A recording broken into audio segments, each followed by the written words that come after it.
Let's get to this young man who was on with Neil over the weekend. Former Dick's Sporting Goods employee is quitting over new gun policy. He explained it on Cavuto Live in this fashion. Listen.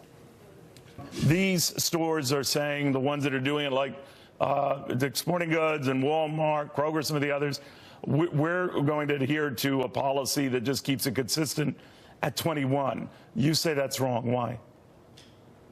Well, federally, I can purchase a long gun, a rifle or a shotgun at the age of 18.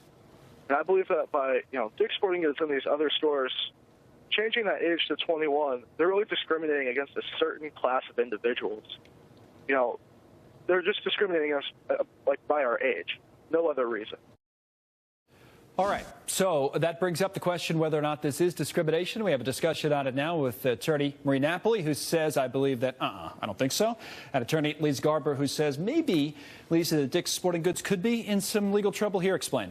Yes, they could be, because this isn't a Second Amendment issue. This is actually a state law issue. So it does depend state to state. It does, but there are 19 states that say you can't discriminate based on age for a public accommodation issue, and this is a retail store. It's affected by those state laws, while New York isn't affected because there is no age discrimination provision under public accommodation.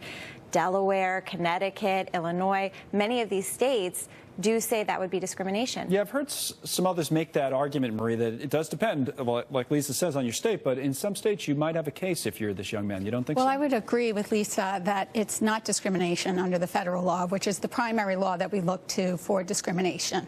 As to the states, it may, in some state level, be discrimination, but if you have a compelling reason and saving lives of young individuals, I think would suffice. Well, so that's how they would argue it in court? They would come in and say, the reason we're changing this is because we think lives can be saved? Is there precedent for that kind of thing? Or? Sure. Just with the drinking age and the driving age, it was done exactly for that reason. So that state, that could be state by state is the point at the time when they were going through it. Well, this would be state by state, because that's the only place it would be deemed discriminatory. Okay. So what about that, Lisa, that they do have their case to come back and make the argument that Maria says? Well, there's no question that under these 19 states it is discrimination and you would have a case.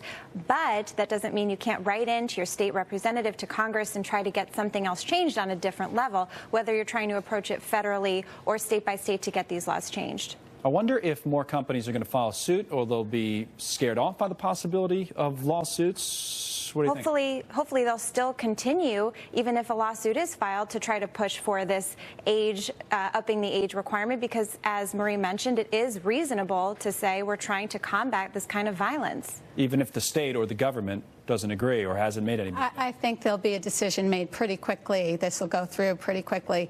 And I do believe that they will find that this is not discriminatory because there's a compelling reason for this action, and their action is closely tailored to that result. Right. So they're going to say it's not discriminatory, and I think others will follow suit. And this young man, this decision is his decision, essentially, right? I mean, he's standing on his own, I guess, his own principles and feels this way, but that doesn't affect or would at that type of a witness the argument in court. What do you guys think? He's very associated with gun right groups. Yes. So I think that probably has affected people's views of his decision. And you don't want to conflate the issues either, because he's not being discriminated against in an employment fashion for age reasons. He's saying this is my social public viewpoint. Yeah, it's the interesting part about the whole debate, whether it's this issue or other issues surrounding it, is that we get so caught up in federal law sometimes when we're talking, especially for whatever reason, about gun control, that we forget that a lot of the change, and this is separate from private companies, but a lot of change even government-wise can come on the state level.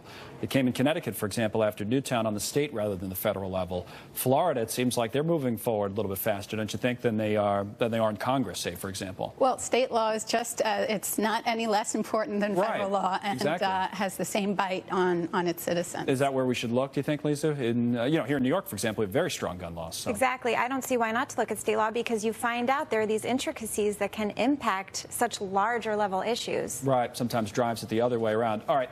Thanks to both of you. Appreciate it. Good discussion back and forth. Good explanation by both of you of the law. We appreciate that. The Dow